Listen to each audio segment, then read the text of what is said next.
여정을 즐기는 지혜. 뭔가를 할 때 중요한 점은 원하는 것이 이미 이루어진 듯 행동하는 겁니다.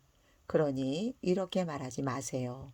이런 목표들을 세우고 정말로 열심히 노력하면 내가 원하는 걸 얻을 거야. 나중에 목표를 달성하면 얼마나 흥분될까? 행복과 성공은 모두 내적 개념이며 소망도 마찬가지입니다. 만일 목표를 달성하기 위해 노력했기 때문에 행복해진다고 생각한다면 외적으로 분투하는 삶을 살게 될 뿐입니다. 우리가 가져야 할 마음가짐은 이미 이루었다는 심리 상태이지 분투하는 심리 상태가 아닙니다. 렐프 waldo 에머스는 이렇게 말했습니다. 그 순간을 마무리하는 것, 길 위에 내딛는 발걸음마다 그 여정의 끝을 찾는 것, 좋은 시간들로 삶을 채우는 것, 그것이 지혜다. 또 이런 말도 들어본 적 있을 겁니다. 이것은 여행이다. 목적지가 아니다. 성공과 행복을 불러일으키기 위해 중요한 건 여정을 계속해 나가는 발걸음마다 목표를 떠올리는 것입니다. 분투하는 데 온 정신을 쏟으면 한계를 모르는 사람이 될 수 없습니다. 미래에 도달해야 할 목적에만 에너지를 쏟으면 더 많이 라는 병으로 고통을 받는 자아에 휘둘리는 사람이 됩니다. 목표에 도달했을 때 그것으로 뭘 할지 모르게 되는 거죠. 이런 사람들은 얻어낸 것들을 어떻게 다뤄야 할지 몰라 안절부절 못하면서 목표를 더 높이게 됩니다. 목표가 10만 달러를 버는 것이라면 10만 달러를 벌었을 때 20만 달러를 벌어야 할 것 같다고 느끼는 거죠.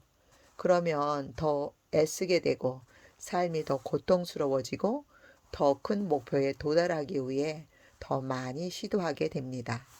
그리고 결국 거기에 도달한다고 해도 어느 날 갑자기 자신이 늙었음을 깨닫습니다. 대체 내 인생에 무슨 일이 일어난 거야? 진실하게 살아가고 있다면 목표를 추구하는 게 잘못된 것은 아닙니다.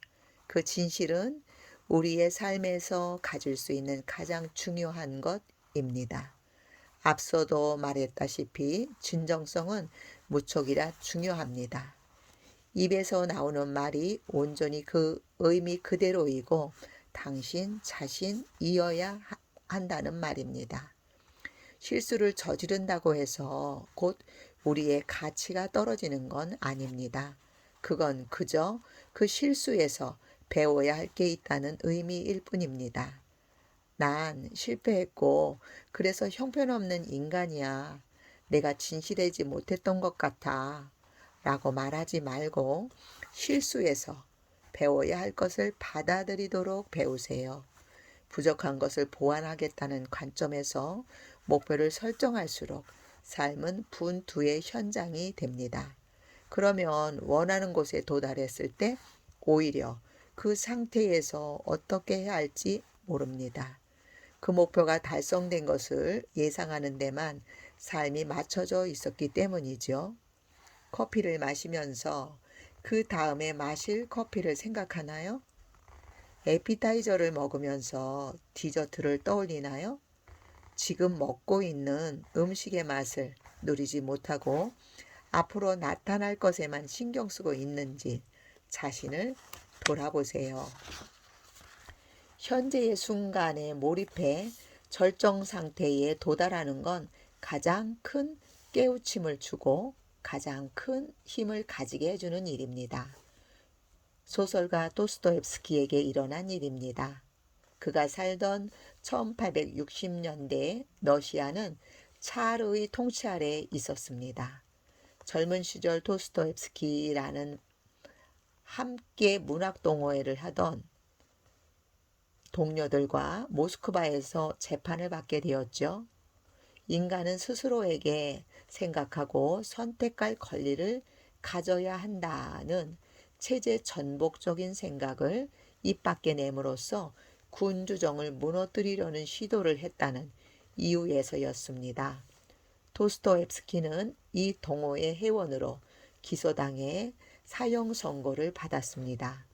모스크바로 보내진 그에게 사형 선고일이 다가왔고 그는 5명의 동료들과 총살대에 세워졌습니다. 첫 번째 친구의 눈에 검은 천이 씌워졌고 총이 발포되었습니다. 그 다음 친구도 같은 운명에 처했습니다. 도스토옙스키는 자기 바로 옆 친구가 죽는 모습을 봤습니다. 이윽고 그의 눈에도 검은 천이 씌워지고 발포 준비가 되었습니다. 그의 차례가 다가왔습니다. 위대한 작가가 될 청년은 그 작품을 시작조차 못했는데 말이죠.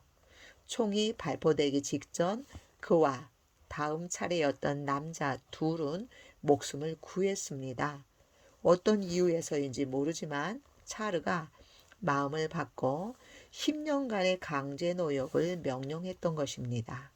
당시 도스토옙스키는 지금 이 순간의 가치와 그 순간을 어떻게 써야 할지에 대해 배웠고 이를 글로 썼습니다. 그는 사형 선고를 받고 깜빵에 갇혀 있을 때 바퀴벌레 한 마리를 봤는데 아무 분노가 일어나지 않았다고 했습니다. 그 바퀴벌레는 그가 발로 짓이겨 죽여버리고 싶은 더러운 생명체가 아니었던 겁니다. 그것은 살아있었고 기적이었죠. 우리가 다른 계획을 세우느라 바쁠 때 우리에게 일어나는 일이 바로 인생이라는 속담이 있습니다. 그렇습니다. 어디에 있든지 간에 명심하세요. 당신의 삶에서 모든 순간이 살아있기에 기적이라는 것을요. 미래에 벌어질 어떤 일에서 기적을 찾는 건 그만 두세요. 그리고 깨달음의 길을 따라가는 모든 발걸음을 즐기시길 바랍니다.